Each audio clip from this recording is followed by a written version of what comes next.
Os homens estavam presos na caverna. Olhavam em frente, onde viam uma luz refletida na pedra na qual passavam sombras de animais, coisas e até humanos. Um dia, um dos seres humanos liberta-se e consegue sair da caverna. Quando o humano sai da caverna, é primeiramente cegado pela luz do sol, mas mal se adapta à iluminação, consegue ver a beleza do mundo lá fora. Enquanto aprecia o que lhe rodeia, esse ser humano tem pena dos seus colegas que ainda estão presos na caverna e procura ajudá-los. Quando volta a entrar na caverna, não se consegue habituar à escuridão e mal tenta soltar os restantes colegas, estes odeiam a tentativa do ser humano iluminado tentar tirá-los da caverna, chegando até a ameaçá-lo de morte. A caverna representa a ignorância do ser humano e as sombras são apenas o mundo das formas. Tudo o que vemos são apenas formas deturpadas das ideias puras do mundo ideal.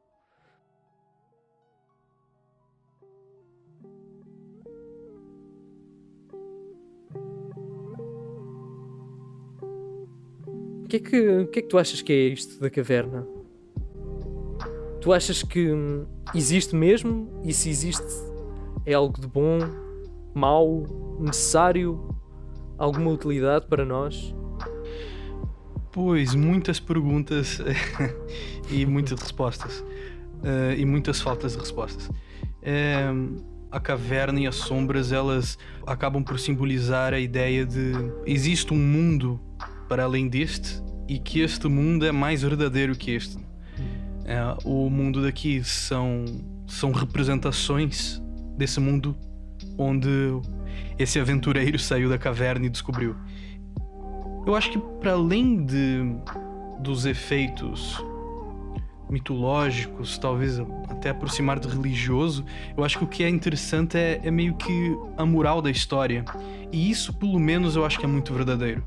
Essa sensação de não conformação e de ter algo melhor, né? Ela é uma história de que envolve movimentação de uma pessoa para atingir algo melhor, que ela considera melhor. E nesse sentido, eu acho que, na minha opinião, fez perdurar a história ao longo dos tempos. É realmente nesse sentido de alcançar algo melhor, superior. Eu não sei, mais uma vez, eu não sei se é melhor ou superior. Aliás, isso eu acho que vamos ter que discutir um bocadinho. Toda a história da filosofia começa com Platão e com Sócrates. E é engraçado que a primeira coisa que tu pensas na filosofia é esta ideia do transcendente, de que existe um mundo e uma realidade para além da nossa. E eu acho que isso é uma coisa que se calhar começa logo por contaminar toda a filosofia que vem depois e também ao mesmo tempo coloca uma grande dúvida. O que é então este transcendente? Alguns acho que quiseram dar uma resposta transcendente como a religião, que Deus é transcendente. Outros quiseram até atribuir a moral com a sua própria transcendência. Mas realmente começa logo aqui uma questão que abre as portas para toda a filosofia que se percorre durante vários séculos, 21 séculos. Sim, esse é até o ponto do Nietzsche lá à frente, né? Ele vai chamar o Sócrates todos os nomes que ele encontra no seu vocabulário para dizer que esse turning point foi uma porcaria e que de facto marcou toda a história do pensamento daí para frente, né? É exatamente por isso que eu também disse que se calhar é um bocado contaminado, porque não sei se... Mas a ideia, quando eu disse que era para atingir algo melhor, esse era no sentido subjetivo, eu quero sair daqui, eu estou a falar como se eu fosse o protagonista da história. Eu quero sair daqui porque eu descobri algo melhor. E assim, é nesse sentido. É claro que se nós olharmos para a história do ponto de vista e analisando o mito da caverna de acordo com o filósofo que escreveu, é claro que ele estava a falar num sentido objetivo, né? Que existe realmente algo, e daí nós falarmos em transcendência. Mas eu acho que a história ela tem valor nesse sentido de mostrar alguém que desafiou tudo e todos no fundo, porque ele estava preso na caverna junto com todos, de costas voltadas para a luz, a olhar para as sombras. E ele teve um momento em que ele saiu de toda a sua comodidade e suspeitou e que se atreveu a fazer algo que mais ninguém se atreveu. Que é meio que o momento da nascença da filosofia, sabes? Que é, ele olha para aquilo e pensa, por que isto? E se não for assim? Basicamente. E, enfim, a história continua e demonstra que ele tem razão. Mas esse momento, ele é o nascimento da filosofia. O momento em que ele pergunta-se a respeito da sua realidade. Eu realmente acho, e quando também estava a estudar isto no 10º ano, acho algo inspirador e acho que é um excelente início para a filosofia. Mas ao mesmo tempo eu acho que tem que pensar e concordar com Nietzsche, porque até que ponto é que a própria filosofia não parece um bocadinho perdida da realidade, afastada demasiado. Sim. E pois. Isto perde não só o interesse para quem vive na sociedade, como ver a utilidade disto e de ver para além da caverna. Bom, basta nós vermos o estereótipo que os filósofos têm, né, na modernidade. São, no fundo... E no fundo foi a transformação do ócio em algo mau, porque o ócio, antigamente, era visto como uma coisa positiva. Era coitado daqueles que não têm ócio, porque não podem pensar.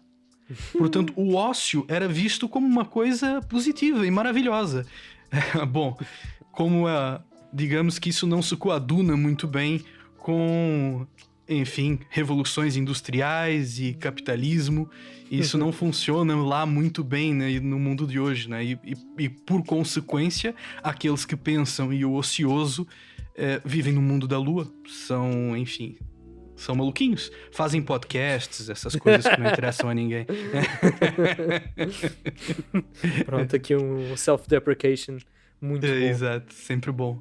Mas eu acho que isso ainda leva a outro ponto. Para além de a filosofia parecer já um bocado contaminada por este afastamento da realidade, acho que leva a um segundo ponto, que é, se nós estamos na caverna... Como é que vamos sair dela? Eu acho que o primeiro, eu acabei por queimar a largada e dizer antes da hora que é uma atitude de inconformismo. Inconformismo. Enfim, pode ser bom ou pode ser mau, mas eu acho que é um pouco essa ideia do espanto. É tentar voltar a espantar-se com a realidade, e esse é o ponto giro, é que parece que gregos e troianos concordam com isso, porque se Nietzsche vai, como tu disseste, vai questionar se realmente é bom essa busca pelo transcendente, há uma coisa que eles concordam: o ponto é o espanto, e Nietzsche vai buscar isso na criança, e a criança é a que mais se espanta com a realidade. A criança é apresentada a todo momento a realidade como se ela fosse nova, e ela espanta se ela não entra em conformidade. Portanto, eu acho que o primeiro ponto para sair da caverna é, de facto, ficares amused, tu espantares-te com a realidade, não teres indiferença pela vida, pelas coisas que acontecem, ver tudo como se fosse novo. Sabes, eu acho que então aí tu caíste logo num ponto que eu diria que Platão estaria completamente contra, que é tu veres a realidade como uma criança é veres a caverna. E se calhar é essa a minha questão, é como é que tu distingues de logo o que é a caverna e o que é lá fora? Como é que distingues o que é a realidade daquilo que é transcendente?